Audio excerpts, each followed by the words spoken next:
And we're live. It is Tuesday, July 20th. Lauren with the TMAP podcast. We are going to look at AMC stock. And it's after hours. It's 5:51. It's almost 6 p.m. And I know there's people that are going to look at my other videos and come back and say, well, I didn't age well. Listen, we're fine. It's okay. This is where we're at today, folks. I'm going to show the chart. I'm going to throw it up on the screen for you guys. There it is. Today, AMC ran up 24%, which is an impressive little run. What I want to say about my other videos is that I still stand behind everything that I believe that I've said. I don't think AMC is going to squeeze again. 24% is not a squeeze. 24% is a nice run up. 24% is FOMO buying. What you don't have amongst all of these candles are really big buy volumes, right? So this is on the 5-minute chart. Let's go to the 1 minute. The 1 minute chart here, for whatever reason, let's make our day range here 1 day on our 1 minute. You don't have really big buy volumes. You got a couple here that are $1 million, $1.5 million. For the most part, AMC ran up today low volume overall. Total volume on the day, 167 million shares traded, which is a good chunk. Good chunk of shares. Definitely nowhere near the squeeze ratio of where everyone wants to believe it is. So do I believe that it's squeezing? I do not. I still will not say that AMC is squeezing. I will say that AMC had some good FOMO buying is what happened. What we see happen in some of these other stocks, the momentum stocks, we see a little bit of news or a little bit of a rumor that triggers some buying. We also may see some small coverages, right? But here's the fact is we do not know if anyone covered anything. What's up, D? Look, man, you can give AMC all the time you want. The fact of the matter is that you don't have any of the information. Therein lies our problem. We have no information. You can go by Ortex and Fintel and Stonko Tracker. None of that really matters at the end of the day because you do not know who bought and sold the stock. So I'm just covering what I think is going to happen with it because 24% is a solid run. But we've had other stocks. Hell, Naked Brand ran up freaking 18%. And no one's jumping on Naked Brand squeeze. And Naked Brand has done this several times. So what is AMC going to do from here? If we look at the chart and we look at what it's been doing, it's been on a pretty solid downturn. And the big green spike that we had here, although big green, I don't think it's going to last. I think tomorrow you're going to see that pullback, that gap fill, unfortunately. I, for one, haven't played AMC in quite a while.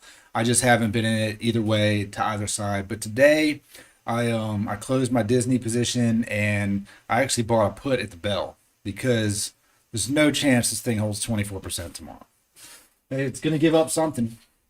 I think what we're going to see happen is you have people that bought in. Let's just go back a little bit. We had people that bought in the 40s, in the 50s, that are probably going to end up cashing out when they got close.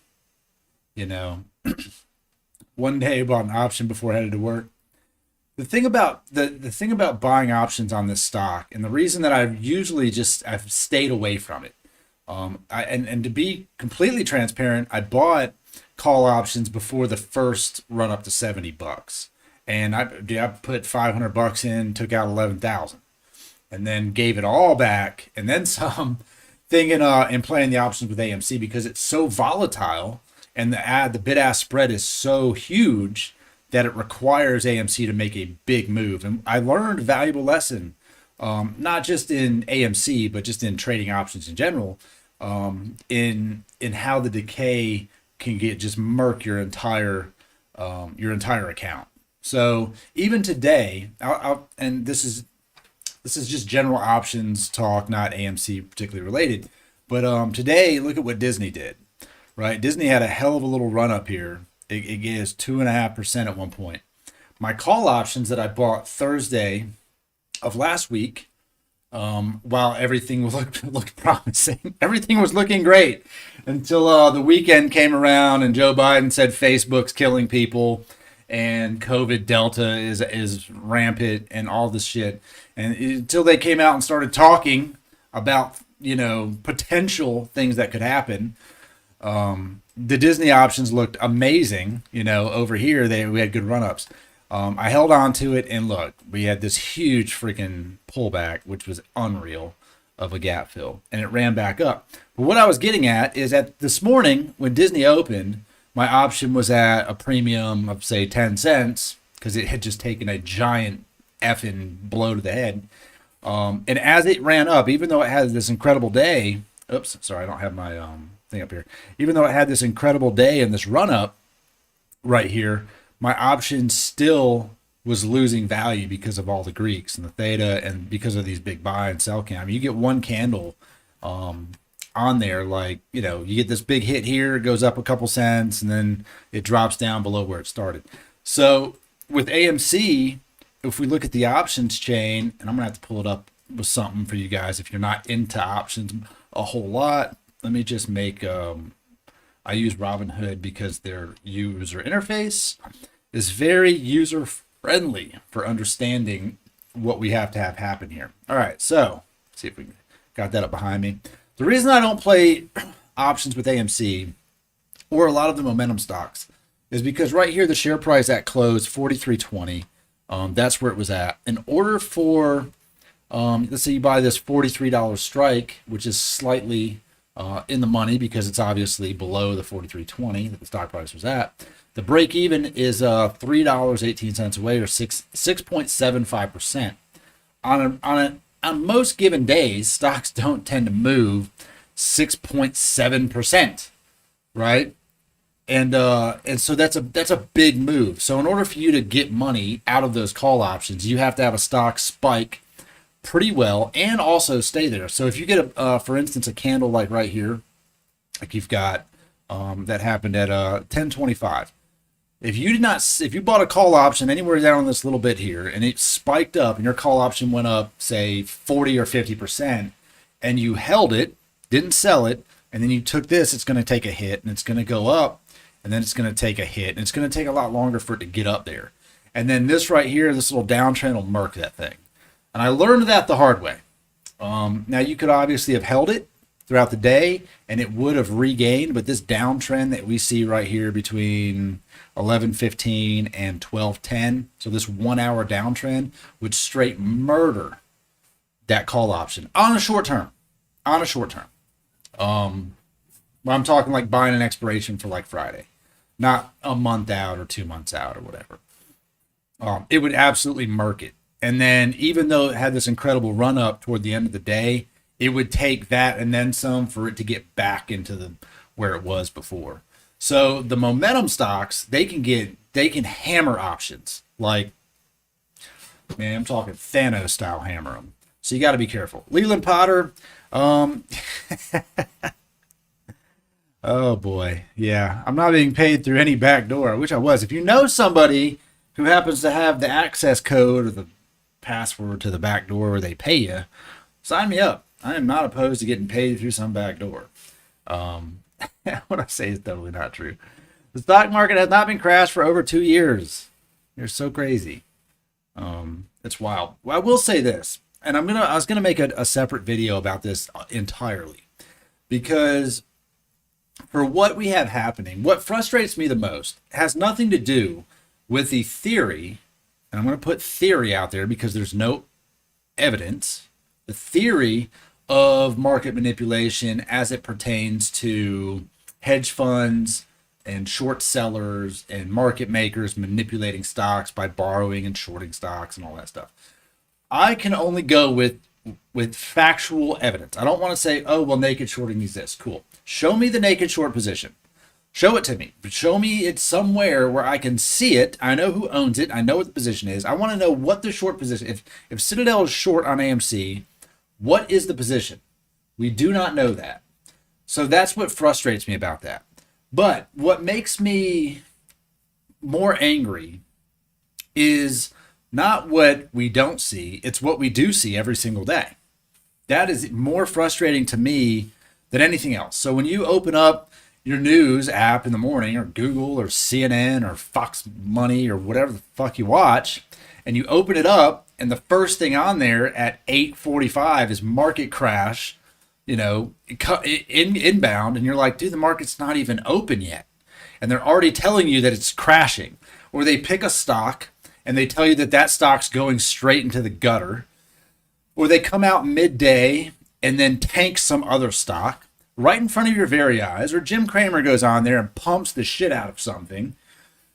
That is more frustrating to me than what we think happens behind the scenes. Because what you think is happening behind the scenes for AMC or GameStop, or honest to God, pick any of them. Clove, anything that has moved a significant amount. Pick any of those. I honestly could care less about what happens behind the scenes, because it's what they do right in front of your face that's really affecting the stock price every single day. And that really frustrates me. We watched a lot of stocks over the last 2 days take a giant hit over no bad news whatsoever. It was all just opinionated reporting, and that's super frustrating. But what I think is going to happen tomorrow with AMC is, I believe when you look at I did watch a couple. I think I watched Andrew Mo Money or something earlier, someone that put out their usual hit pieces, and they call out the double bottoms, the George W's. Look, man, this is a gap fill is incoming. It's not going to continue to rocket up. And the reason I say that is because it went up 24%. That's not a big enough move. It's not a big enough move to trigger a whole bunch of gamma squeezes and all that shit. AMC is going to be extremely difficult to gamma squeeze. Extremely difficult. Let me point this out to you, and I will show you why. When we go to the options chain, AMC calls go to $145. When that happened, I bought them. The day that came out, I YOLO'd 145s. Because we had gamma squeezed it. And the problem was, and that I didn't even, I got caught up in the FOMO. I just made a bunch of money on it. I want to make a bunch more. And honestly, it's my mistake for just being an ape at that point, is I FOMO'd into it. And the problem is that in order for you to really gamma squeeze, you've got to put a whole lot of those options in the money, which means this stock needs to go up probably 100% from where it is now to even get close to triggering the gamma squeeze. Because just putting the next 10, 12 options chain in the money is not going to do it. Not by a long shot. And you're not going to get a short squeeze because they know the game. They're not going to cover. They're not going to do what you want them to do. What you might see is some FOMO buying. You might see some guy who saw a dip opportunity and thought, we can buy a bunch of that. And then it runs up. What I don't think is going to happen is it's going to stay there. I think you're going to trend back down into the same area you've been. And look, we can draw a bunch of lines all over this, trend lines. It doesn't care. What I find with the trend lines is that it's all about perspective. I talked about this in one of our FAF podcast episodes. That perspective determines your own truth. So if you believe it to want to go up, then we will just pick a trend line that fits that narrative. But when we look at the 1 hour chart, there's no 1 hour trend line that even goes up at all. There's no daily trend line that goes up. And don't tell me that this is going to 2008 and short squeeze to space because you've got one big green engulfing candle. The only reason this one was so engulfing is because you had some kind of price movement today. That's it. What we're likely to see happen is one of these red candles. And it might be indecisive. It might be the same. Just go up, down. Either way, the put that I bought tomorrow for a $43 strike is going to be in the money. For sure. So while you made your 24% holding your shares, you may have made your 24% back because you were down because you bought in at $50 a share. Those puts are probably going to be up 100% come tomorrow about 9:40 a.m. when this thing takes that morning sell-off. And people always get mad when you talk about morning sell-offs. Look, it's just, don't get angry. They sell off in the morning. All the stocks do. It's super frustrating. It's super frustrating. They tank and then they rocket up. And I have been trading with some guys now that have their own little Discord thing going on. And, you know, I've been watching them. And look, man, there's nothing wrong with buying the dip. That dip at 935, 940, make a decision where it's going to go. And I've seen guys print 100, 150% returns in 10 minutes playing early morning dip and rips. So that's where I'm at with this. I don't think AMC is anywhere near a squeeze. I don't think it's going to gamma squeeze. I think what you're seeing here is some solid price action based on theaters are open. There's a couple movies coming out. You may have had someone recycle some short positions. It is possible that you had some of that happening. What I mean by that is that they closed one, opened another one. Likelihood that it gets ladder attacked and just smashed into the ground tomorrow is pretty high, because 24% gains for any stock is hard to maintain. It's very difficult to maintain that. And as much as you guys want to believe that apes aren't selling, someone had to buy this. And you can't, here's the thing, you cannot buy stock forever. If you all own it and you're not selling it, there's no more shares to be sold. And that means there's no more shares to be bought, which means if you are buying it every day, someone is selling it to you. And if you own as much of the float as you believe you do, you wouldn't have that many shares left to buy. The reality is that a lot of people sold their position. They took the L, they moved on. And then when you see it move today, 8, 9, 10%, you get some FOMO in there and they ride it up and they make their 10%. Look, the guy I was trading with, watching, he even FOMO'd in at the end of the day. You know, he was like, oh, I'm going to ride it up and see if we can't break this resistance here. And, you know, I think he was buying like 100 shares or something. I don't know. He put almost $5,000 into it. And for his position, it's pretty small. But, you know, maybe he made himself a couple $100. He wasn't going to hold it. A lot of people are not going to hold this until it goes to wherever you want it to go. They're playing smarter than that, and they're just playing smart money. And they're making money on both sides. And if there's one thing, if you are quick, you are a day trader, and you want to make a quick buck, you could definitely probably do it with AMC if you're fast, because those options will go up real quick and they'll get burned real quick, especially on a day like today.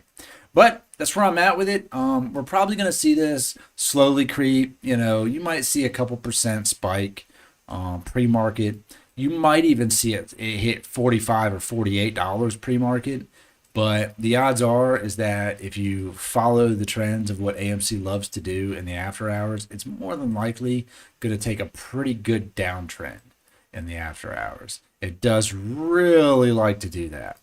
And that's me watching it for months at this point. I was just like most people, get real excited when you see it spike up in the after hours like that and then just tank. And it's just so disheartening to watch. And I almost feel like it's because, you know, the bigger players at hand know that there's not much you can do. Most people are retail trading, whether it be Robinhood or Cash App, or they just don't know enough about trading and when they can and cannot close a position, and they don't know. And this is just from all the comments that I see and all the questions. And it would make sense if you were in a position to royally F some people out of some money, jack that sucker up, you know, and then sell high and then just continuously tank it in the pre-market. And I've been on the other end of that and just been like, oh, sweet. You know, the stock closed at this day right here, 35. It opened at $40. I'm like, oh, I'm going to wake up so happy. And then 9:30 hits and we're freaking in the red. So happens all the time. Not just with this one, but with a lot of stocks. It's very disheartening. But that's what I think is going to happen. I think puts are going to print tomorrow for sure. Holding a gain like that is very difficult. It's difficult for any stock. The day that this thing actually does do something like what you want it to do, there's going to be no stoppage at the bell. There's going to be consistent momentum and volume all the way up until freaking 8 p.m. Eastern time. And then come pre-market, the squeeze doesn't always intently go up in pre-market, but sometimes it will. It'll spike up decent.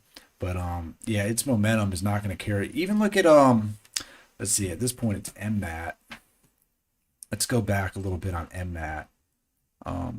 Just like this right here, right? So metamaterials, before they merged with Torchlight. Torchlight had a hell of a run, and it pretty much was in a short squeeze scenario because it's heavily shorted stock. And it just continuously ran like hell. And it ran from, honestly, here over a couple day period, $3 and change, almost $4, ran up, hit 6, which is, 60%, came back, hit 7, almost $7 the next day, gave it up. And then as soon as it triggered and it started running, it ran from 5 to 6, opens at freaking 9, hits 11. I want to say Torchlight even hit higher than that, but I don't think we can look up Torch anymore because the ticker's gone, because they merged. So we've seen it, but it's going to continue on. AMC is not doing that. It's just general price action, and odds are you're going to see a bunch of sell-off going into the bell. That's where we're at, man. If you guys are playing it, look, I'm not against apes. I'm not against you guys. I'm just against losing money. And today, if you had bought AMC in the beginning, you could be up 20%. And tomorrow, if you didn't sell today, you could be down 10 of that. This is a reality check. This is the real world. This isn't the world where everything is good news. This is the world where today was great, and if you were holding at 40-something bucks, get some of your money back and put it into something else, or buy the dip.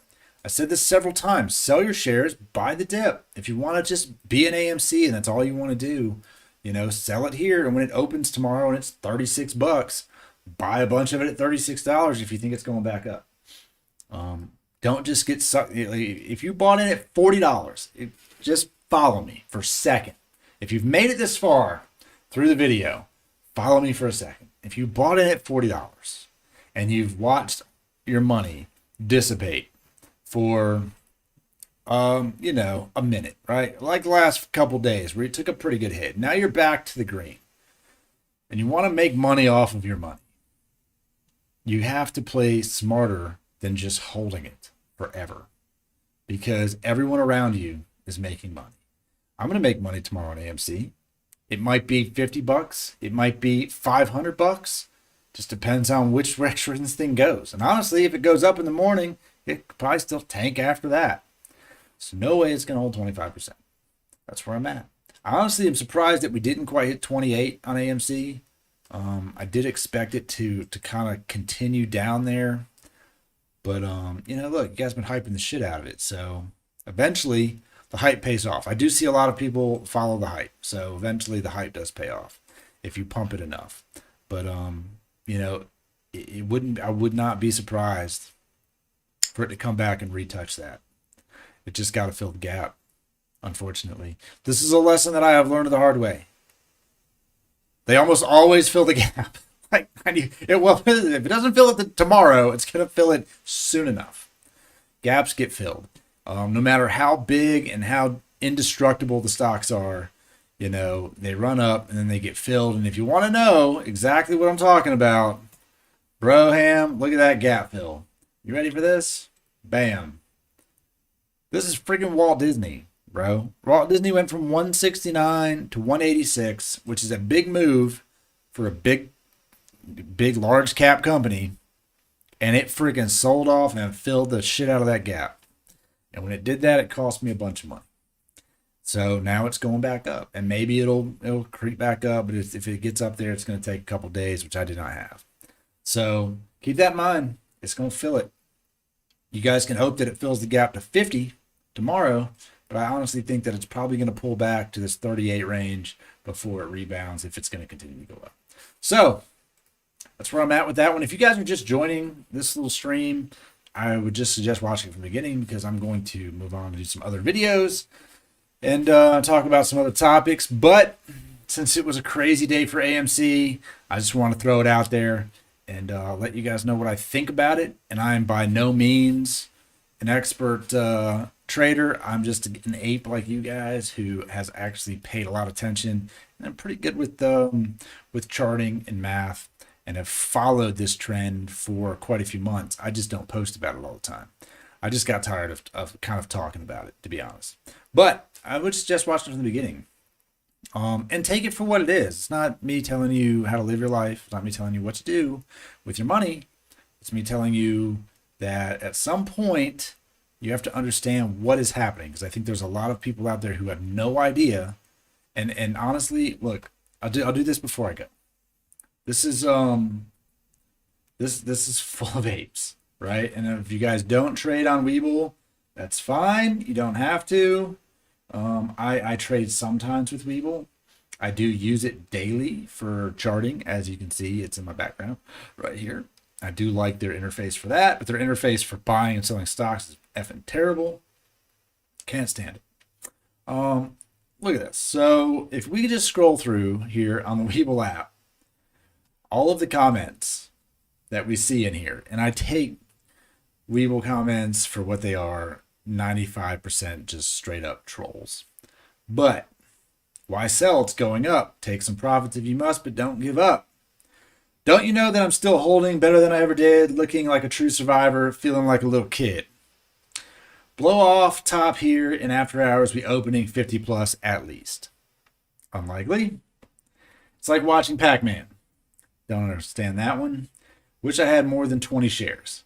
I do honestly believe that most people who are apes who will tell you to hold forever have less than 20 shares. Can't wait to have a 1 billion volume day. Well, that's going to take a while. 1 billion in volume is an incredible amount of movement. 1 billion in volume is definitely going to require large positions to short that are shorting it or just invested in it to move those positions one way or the other. 1 billion is no joke. And just to be clear, if you haven't paid much attention to AMC prior to that, when it hit $70, it still did not hit 1 billion in volume. It did in the end of January or February, whenever it went up, that day was. It did hit over 1 billion. And Sundial somehow hits like 1 billion all the time, barely moves. I don't quite understand that penny stock, but it does hit some crazy ones there. I dumb ape, I buy, I hold, buy again, no selling at the top. I give tendies to hold for all apes, only sell for my personal target number. That hurt my brain to even read that. I can't even, like, my brain hurts just reading whatever that was. He's not selling at the top. He's going to sell eventually. I don't know. Who knows what that means? And to be honest, I don't think, what's up, Mitch? I don't think that, that these are full of bots. I see that all the time. Oh, there's those bots in the comments. Dude, but who is writing a bot to come to a freaking Webull comment section on a phone to write some dumbass comment? Who has that kind of time in their life? I don't get it. The only real wall is at 45. No, there's a lot of real walls. The real walls are all over the place with AMC. We are closer than some actual families. I love fellow apes, Lego, hold. Yeah, I mean, you guys are closer to freaking losing your money than most families. All I can after today is laugh. Is it going to climb up in after hours too? Oh, let's see here. Just remember your ape space helmet when they take you high. Moonbound, all aboard, etc. It's full of this. It's full of the same stuff. And when it goes down tomorrow, it will be full of people who fill the gap and bought puts and watched it go down. It's not somebody. I don't think there is a malicious group of folks out there who hope AMC theaters fail. I also don't think there's a malicious group of people out there who want you to lose money. Echo chamber nonsense. In the comment section of Webull, yeah, kinda. Sometimes I just read them because they're funny. It's just humorous. And honestly, I will say this. I will say this one thing about Webull comments is whenever I'm going to take AMC and GameStop and Clover and the ones that were on the Reddit meme stock, which I think is a stupid term regardless. It's cool, Scotty. I'm going to take those out of the equation. I will say this. There has been more than one occasion where I have, gotten into some kind of trade on a stock, whether it was an equity or an option trade. And then, I see where the chart's kind of moving one way or the other. And I start looking at the comments and I see a handful of them that are, first of all, you can read them. They're legible. They make sense. They're complete sentences. That helps. And people who throw out what I would say is a realistic price target, whether it's to the upside or the downside. Usually it's the opposite of what the position I'm in. So if I bought calls for AMC today for 40, $50 or whatever. And someone's like, oh, it's going to be at 37. And I'm like, 43 to 37, but look what happened today. And then tomorrow it's at 35 damn dollars.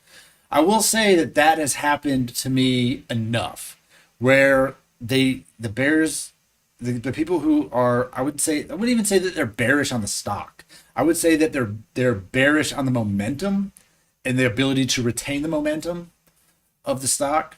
I do believe that most people in the comment section of most stocks are wanting the stocks to go up because historically, stocks do go up. When you buy into them, they continue to rise unless something happens to the company. But I will say that. But there's been more than one occasion where I'm like, dude, I really hope that doesn't happen. And then the next day they're like, they all hit their price target. And I'm only saying that because there are people out there who legitimately use the comment section of WEBULL and YouTube and other platforms, whatever they may be, Discords or whatever, and they put out, realistic information. Every day I get a watch list with the Team Bull Discord, and every day there is both sides of, I'll pull it up. There's both sides of the equation. And because these guys, and I'll be honest, man, these guys, they make money. There's no lie about that. I wish I had the account size that they did to make the money that they make. And it's not saying that you have to have a ton of money to make money in the stock market, but if you want to play all of these options that they're putting out there, it definitely requires some capital and requires the ability to day trade without penalty. So right here, Tesla long 657.2 for 660 call options. These are not valid, by the way. These were called out this morning, so their plays are over. And then you've got Tesla short 646.8 for 640 put. Netflix the same. Apple, we play a lot of Apple there as well.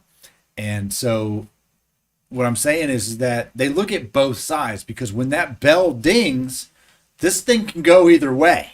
And you need to be prepared for it to go either way. And I do appreciate their watch list being prepared for that. And these guys print money. All right, Scotty, what about today? We have a second book with a price that's somehow magically 10 to 15 times higher. Yeah. And so here's my theory on that, is that doesn't exist. It's not real. There's zero reason for that to exist. Now, and I follow Meet Kevin Pathraft. If you don't follow Meet Kevin, he's great to listen to. He's a very conservative investor, and he follows this. And when someone came out maybe 2 weeks ago or 3 weeks ago with this dark pool number that AMC's selling for 6,000 or 10,000 a share or something, and they just put, look, if you've never seen it, it don't exist. That's what we got. There's no body. There's no murder. There's no body. We can't prove it. And he said the same thing. He said, well, if AMC is at $43 and you need to buy 10,000 shares of AMC, why in the hell would you ever pay $5,000 a share when I can go right here and buy it for $43? There's no reason to do that. Now, he did have a good argument for why dark pool trading does exist, and why they're basically, it's not so much that the trades aren't happening or they're happening off book. It's that they're happening on a larger scale in between two larger entities that do not require it to go through the same clearinghouse that we do with WEBULL or Robinhood or whatever, right? They're buying equities through a much larger brokerage. And if they were to execute some of the trades that they make in a high volume, like let's say, for instance, and this is a very realistic thing, let's say Kathy Woods with ARK Invest decides she wants to buy 2 million shares of AMC. If she does that, if she had a WEBULL, if ARK Invest did everything on WEBULL, right, that was their whole platform. You buy into their ETF and they're like, all right, well, if I can go send it on WEBULL. And they sent an order through for 2 million shares, which is a float of money, and at $43 a share, the stock price would rocket ship up like really fast. The amount of volume that would shoot up off of, because she's not the only one buying it, right? So people are still trading it and they're still buying and selling shares. And if we just were to look, and this is all theoretical, so don't take it for what it is. It's not like real. This is what happened. But right here, if this one stick here on the 1 minute chart, there's 1 million buy, and she went and bought 2 million on her own, spiked it up. They would have the ability to move stocks up and down in a pretty serious manner. So I do believe that they execute these deals that are off book, kind of, so that it doesn't make the stock too insanely volatile when they just trade them back and forth. I think that does happen, but they're not paying a crazy price for it. They're paying, if anything, they're paying less than the price that's on the screen right now, at most points. So I want you to keep that in mind. But yeah, it's a good question. The short dated 145 calls, I'm going to address that too, even though you probably checked out of here. That really surprises me that there's enough. I don't even know let's see what the open interest is on them. There's a lot. There's 38,000 people that have a contract for 145 that expires on Friday. That's a lot. It's a lot of interest. It's a lot of open interest. There's a lot of people who are going to lose a lot of money. And look, that's also interesting. Let's just scroll down the chain, right? That's the first one. What's for the week after next? Open interest, 11,000. And then you have down here 5,000. That's a lot of dude, that's a lot of people who are going to be really pissed. And I think what spurred it, I think honestly what really ignited this type of trading mentality is Roaring Kitty in the GameStop saga. Roaring Kitty put a lot of money in 800 strike GameStop options, a ton. The difference between Roaring Kitty and us is that at the end of the expiration date, that dude bought all those shares.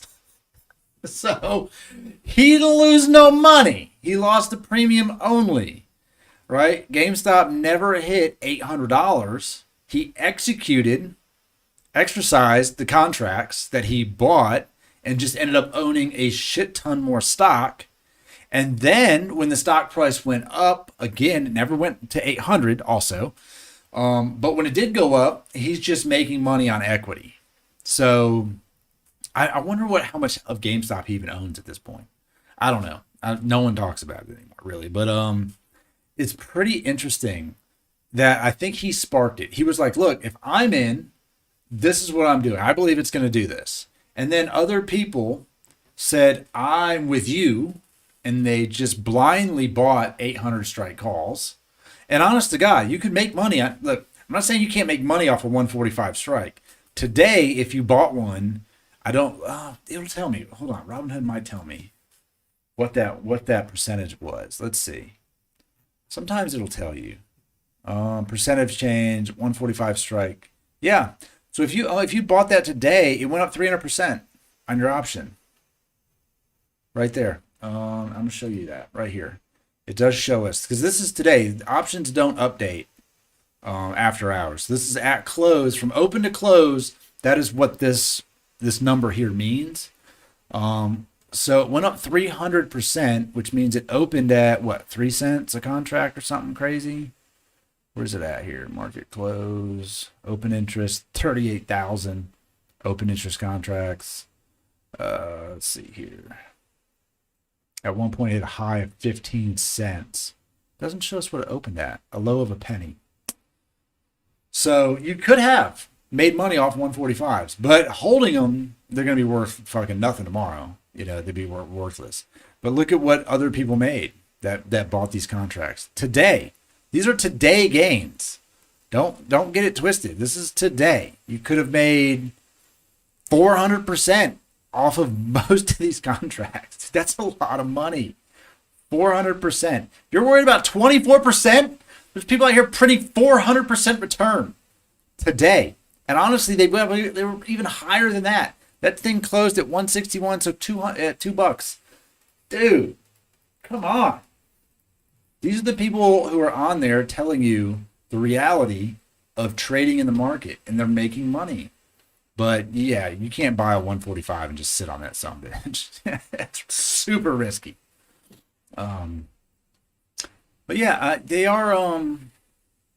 I think there's a lot of people listening to a lot of things, and I find myself listening to them.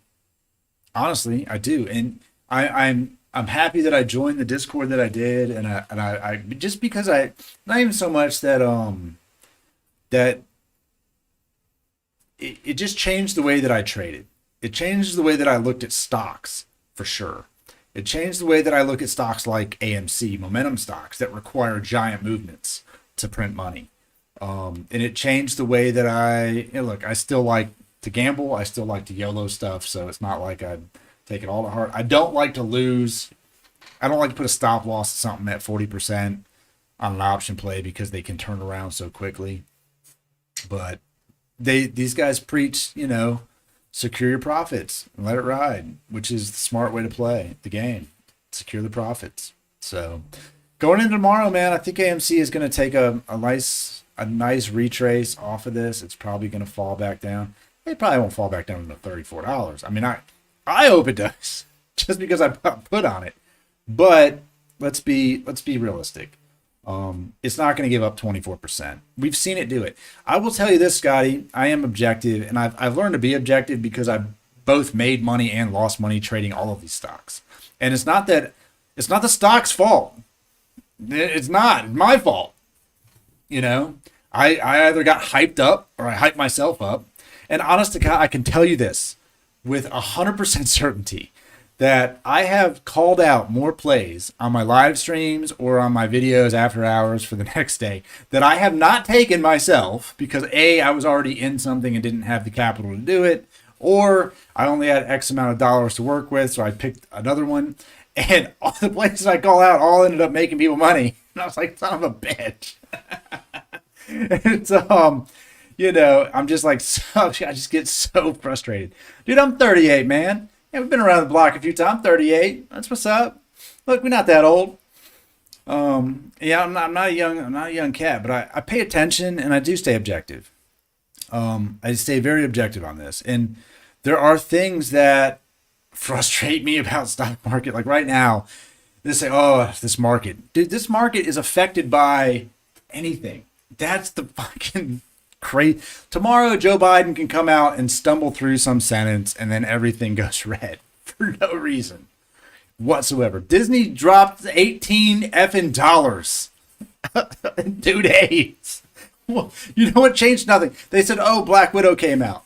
Black Widow numbers. Look, Walt Disney World, Walt Disney as a company, does not need Black Widow to make any money. The stock to go up. What are we talking about? Who cares if that one movie did good? Who gives a shit? They have theme parks all over the world. They have hotels, restaurants. They employ like 1 billion people. They don't need one movie to do well in freaking 2 weekends. It's crazy.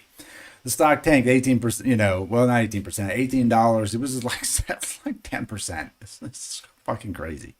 So trading in this market is pretty volatile. But I do watch the guys. I'll watch the trades videos sometimes, and I'll be like, let's just see what he's saying. When AMC's down like 30%, like, how is this good?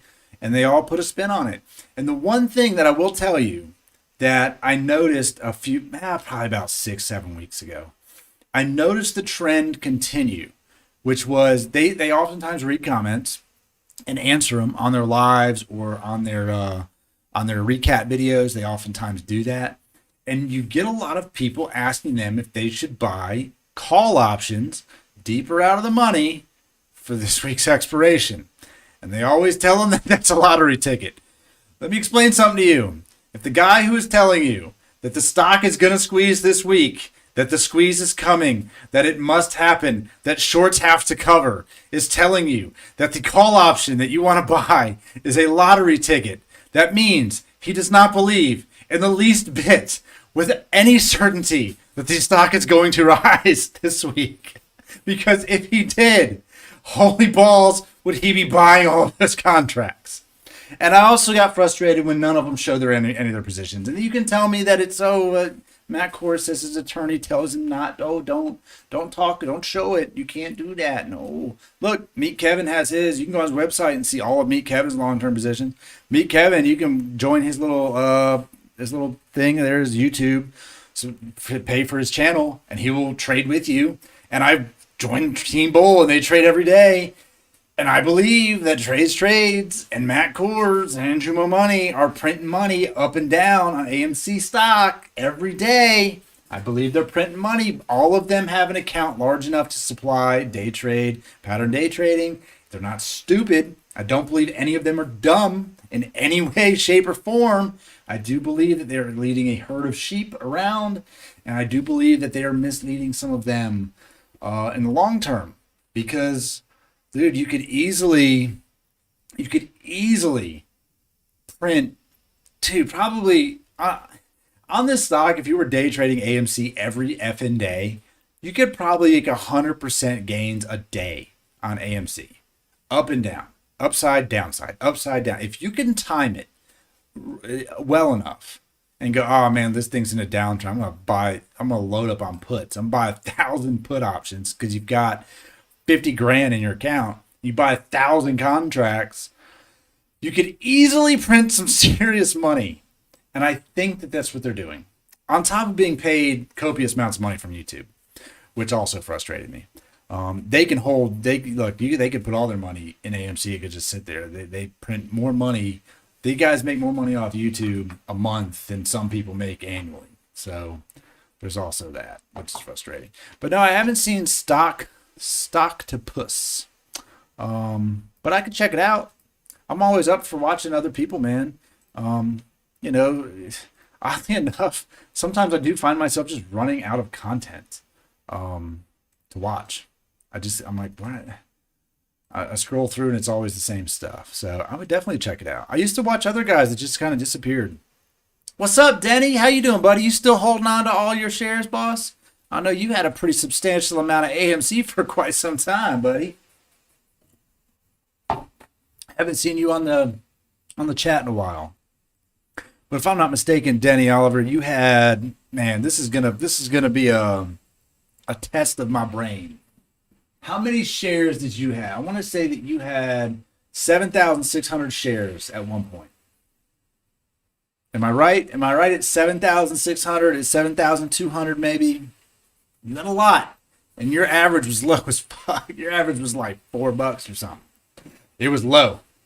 You were one of the few people that have popped on here that had AMC when it was really low and had a lot of it. And I'm right. I want to say at one point maybe it was a little less than that, maybe 5,400, 5,100. How many did you have? I was close. I had to be close. Am I not right? Am I thinking of somebody else? I thought you had a good chunk. Much less. What's one of them guys? I swore it was you. Maybe it was the other guy that I'm trying to think of who it was that was on there. I thought you had a good chunk. 5211. Well, I was right with the second guess. Did you not have more at one point? I would have sworn you had more, and then you took some profits off the top and ended up that 5,200 is still a lot, dude. You still sitting on 5,211 shares of AMC out of your fucking mind? What are you doing? Holy shit! That's insane. Promise you this: of all the people that have come into my channel, you're the second highest holder of AMC. 5211. Did you sell all of it, or you still have some? Because that's a lot, dude. That's a lot of money. Even at where it's at today, that's a damn $250,000 right there in AMC. You know, if you have 5,200 shares at $43, there you go. There you go. I mean, you start at the top, you work your way down. Dental implants, tit implants, butt implants, you just work your way down. I'd love to get dental implants. And I knew a guy, I worked for a guy when I was a teenager that had, he did all veneers. And, man, his teeth look great. Plus the RV. There you go. Living your best life. That's what's up. Smart man.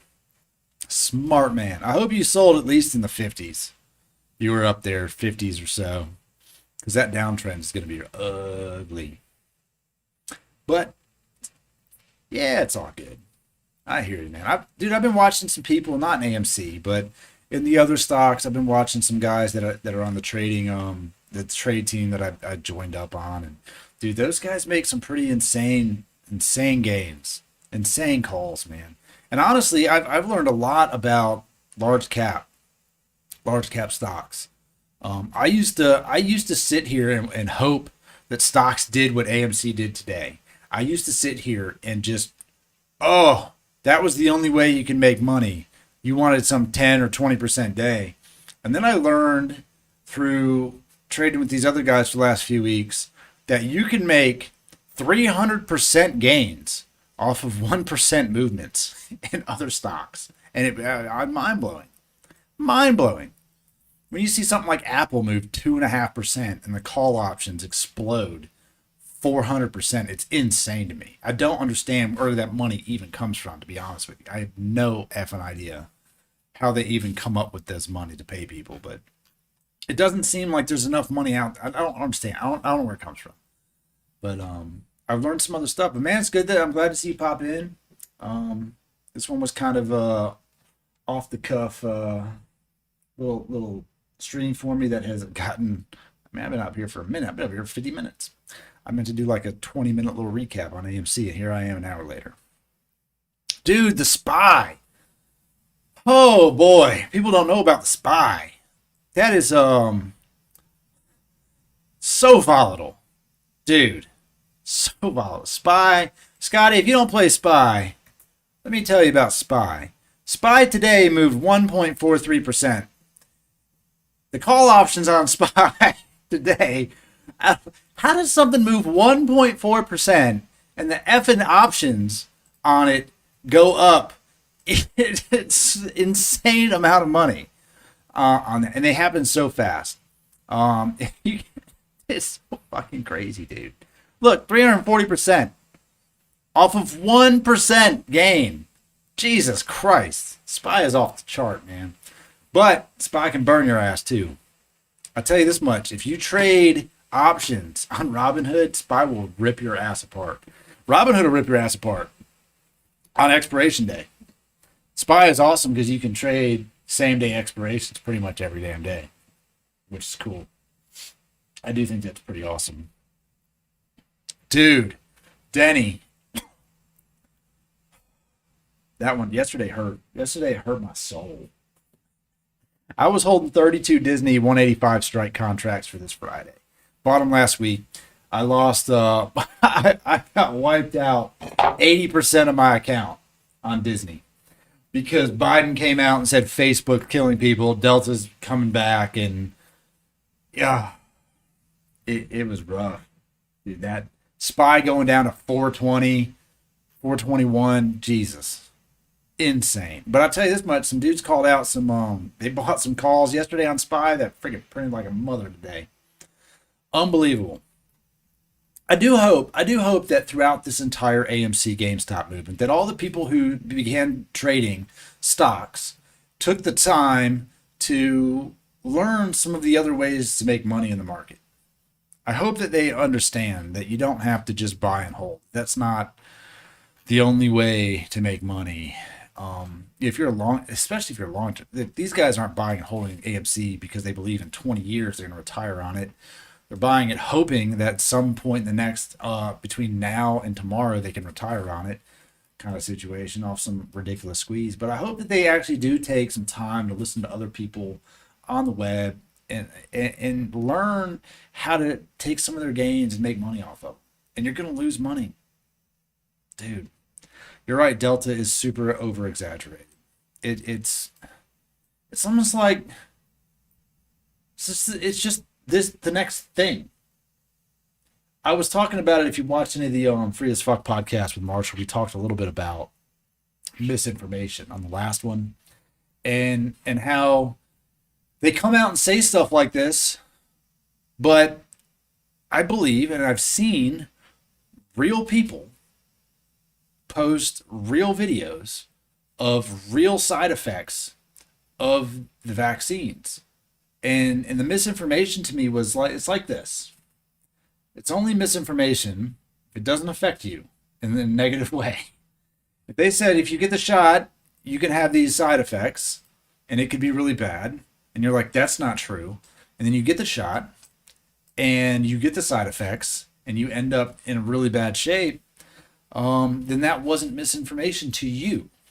And if you get the shot and you're fine and you never get sick a day in your life with COVID again, then telling you that the shot is bad is misinformation. But I do believe, and I saw a video about this today, that the CDC says that any of the deaths, anyone who's been vaccinated, fully vaccinated, and has died, has not been COVID related. And I think that's just, I don't think they'll ever come out and say that anyone vaccinated that gets COVID and dies I don't think they'll ever put any blame on the vaccine or any down negative play on the vaccines. I don't think it'll ever happen. Maybe in like 5 years from now, people are just fucking dropping like flies. They'll come out and say it, but currently it's no chance. We do have to be better about trusting science, but I think here's where I think their problem is with trusting the vaccine. And this is like so far off the AMC topic that's on my thing here, but it's cool. I think the problem is that when you talk about a vaccine and you talk about the process in which we normally would go through in order to produce a vaccine that you would put into a human, and then you look at the process that has happened with the COVID-19 situation, they don't align. You've got viruses out there that have no vaccine, that have been out there for a long time. They just can't figure it out. And then you have COVID-19, and they've all of a sudden just figured it out, and it's fine. Load them up, shoot everybody on the planet with it. I think that's where the trust issue comes in. It's not like we've solved other intense viruses or pandemics rapidly in history. It just doesn't happen that way. And I think there's that. I think that's where a lot of the trust issues come. And I also think that it pairs hand in hand with not trusting the people who are telling you the information. That also is a problem. And a lot of it has to do with just easy access to making stuff up. Misinformation, I said it in my other show with Marshall. Misinformation is just a fancy way of saying fake news. That's how I feel about it. It's only misinformation if you don't believe it. But I'm going to get off of this one. I hope you guys, if you want to check out more of the AMC talk, just scroll to the front of the video because that's where most of that was. And if you like it, man, hit the like button because YouTube likes it when you hit the like button. And I'm going to try to do some more of these. I've been putting a lot of effort into the FAF show with Marshall because I really enjoy doing it. And I still watch the stocks every day. I still trade them every day. Sometimes I stream them. It's just not that entertaining right now. I know. I stream every day. Usually every day. I'll stream the market. Sometimes it'll literally just be the WEBULL screen and I'll just be in the comments. I do have the ability to do Zoom. I usually will put a Zoom link in there if people want to zoom in and talk to me. I like that as well. And when we do our Free as Fuck show, we have that option as well for people to call in and join the show. And I always answer in the comments, but sometimes I'm at work and I can't have the camera. I don't have the camera mic. I'm not in my studio at the house, so I'm at the other office. So I usually just jump in and out of the comment section and we go through that. And that way, if you miss it, me saying something, you can just look at it in the comment section. But I'll leave them up, and usually it's just a list of stocks that I'm watching for the day. And then sometimes I'll have, the Discord I'm on. If they're talking, I'll play that audio. So I do stream a good bit, and we do the Free as Fuck podcast, and we do other content, and try to put out something for everybody. And the whole point of it is you don't have to like everything that we do or talk about. You don't have to like our opinion. Just hope you're entertained by it. And honestly, if you don't like something we're talking about, let us know so we can even discuss that. That's even fun. But definitely check it out, Scotty. Drop by. Yeah, AMC. I put that video out, and my boy that's on here, Lucid, he has been following my stream for months. He was like, man, I watched your AMC video, and I got pumped. And freaking first thing in the morning, I bought puts on that bitch. And, he was up like 45% on AMC puts. He got hyped. So, and he made money on it. I didn't take him. I was already in another play. I was just watching. I'm like, hey, it's going down. And it did. It definitely went down. It retouched that $32 mark. And he made some money. Sometimes I say them. I don't execute all of the plays that I make. I don't always have the availability to do it. But I do rather enjoy. I enjoy the entire game, and come October, I will be doing this full time. YouTube, I do print apparel, custom T-shirts, so I do that as well. And there's a link somewhere there if you want to buy any of the shirts that I make, or if you just need shirts for yourself that I don't have. Yeah, design, print T-shirts all the time. So yeah, we do all kinds of fun stuff, and I just like talking stocks, dude. I'm very transparent with with what I'm doing, and I enjoy it. I enjoy the entire thing. I enjoy researching them. I enjoy watching them. I enjoy understanding them. All of it. And I'm not just going to be a one-hit pony. Look, man, I could wake up tomorrow and be wiped on this put. It could happen. I don't think it'll happen, but it's possible. It's very possible. I think it's going to gap fill. I think it's going to be okay. I am based about 45 minutes northeast of Atlanta. So I am Eastern time. Just outside Atlanta, Georgia.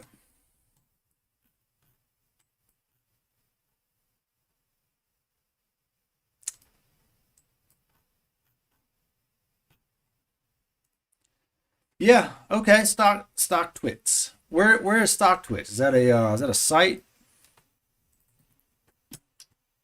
or is that Stock Twits? Ah. Okay. Okay. A little app. Right on. Right on. I will check that out.